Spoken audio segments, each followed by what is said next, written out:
আসসালামু আলাইকুম। বাংলাদেশ বেতার রাজশাহী স্থানীয় সংবাদ পড়ছি রুকসানা আক্তার লাকি। রাজশাহীর সকল শপিং মল, মার্কেট ও দোকানসমূহ সন্ধ্যে ৭টার সময় বন্ধের বিজ্ঞপ্তি প্রকাশ করেছে জেলা প্রশাসন। আজ সকালে রাজশাহীর জেলা প্রশাসক ও জেলা ম্যাজিস্ট্রেট কাজী শহীদুল ইসলাম স্বাক্ষরিত বিজ্ঞপ্তিতে এই নির্দেশনা দেওয়া হয়েছে।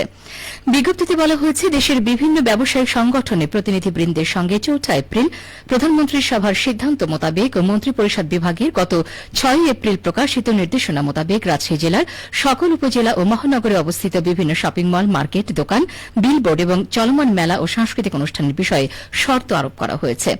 শর্ত অনুসারে বিভিন্ন শপিং মল, মার্কেট ও দোকানসমূহ সন্ধ্যে ৭টা পর্যন্ত খোলা রাখা যাবে। বিলবোর্ডের বাতি আবশ্যিকভাবে সন্ধ্যে ৭টার মধ্যে বন্ধ করতে হবে। একই সাথে জেলার বিভিন্ন প্রান্তে চলমান এবং অনুষ্ঠিতব্য মেলা ও সাংস্কৃতিক অনুষ্ঠান সন্ধ্যে ৭টার মধ্যে বন্ধ করতে হবে। বিজ্ঞপ্তিতে সকলকে এই নির্দেশনা মেনে চলার জন্য বলা হয়েছে, অন্যথায় এ আদেশ ভঙ্গকারী সংশ্লিষ্ট ব্যক্তি ও ব্যবসা প্রতিষ্ঠানের বিরুদ্ধে বিধি মোতাবেক আইনানুগ ব্যবস্থা গ্রহণ করা হবে।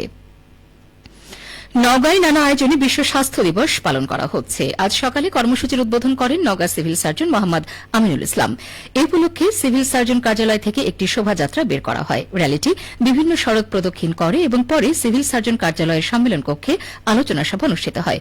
এতে বক্তারা দিবসের প্রতিপাদ্য তুলে ধরেন। আলোচনা সভায় নওগাঁ মেডিকেল কলেজের অধ্যক্ষ ডা হোসেন, অতিরিক্ত police super Mushfiq Hossain, BMA Naogaon জেলা শাখার সভাপতি ডা ইস্কেন্দার হোসেন বক্তব্য প্রদান করেন।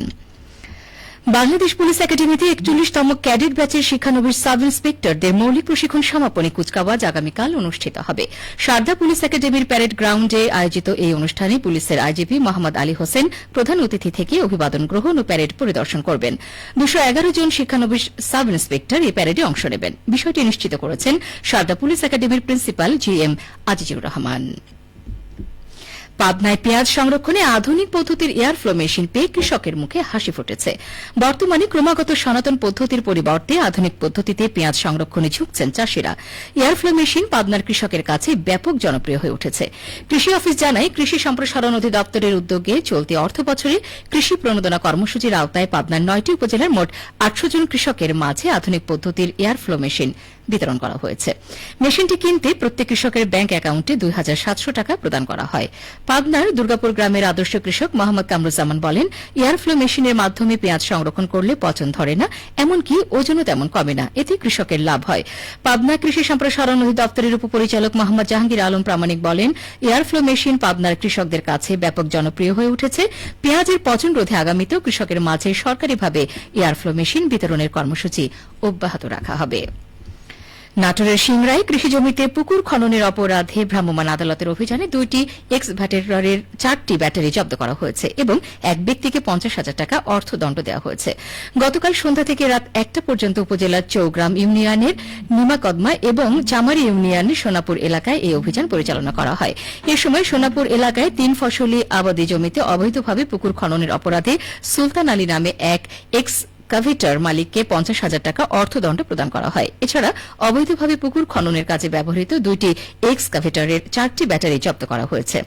উপজেলা নির্বাহী কর্মকর্তা ও নির্বাহী ম্যাজিস্ট্রেট আব্দুল্লাহ আল রিফাত বলেন, কৃষি জমি রক্ষায় অবৈধভাবে পুকুর খননের বিরুদ্ধে নিয়মিত অভিযান পরিচালনা করা হচ্ছে। এ ধরনের কার্যক্রমের বিরুদ্ধে প্রশাসনের অভিযান অব্যাহত থাকবে।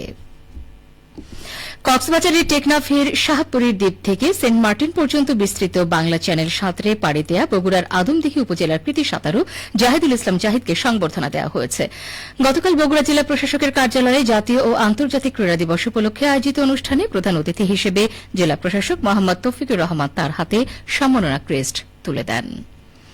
সবশেষে আবহাওয়া। আজ দুপুর ১২টায় রাজশাহীতে তাপমাত্রা ছিল ৩২.৬ ডিগ্রি সেলসিয়াস। এ সময় বাতাসে আপেক্ষিক আর্দ্রতার পরিমাণ ছিল ৪২%। রাজশাহী ও পার্শ্ববর্তী এলাকায় আজ সূর্যাস্ত সন্ধ্যে ৬টা ২৪ মিনিটে। সংবাদ শেষ হল। আমাদের পরবর্তী সংবাদ দুপুর ২টা ৫ মিনিটে।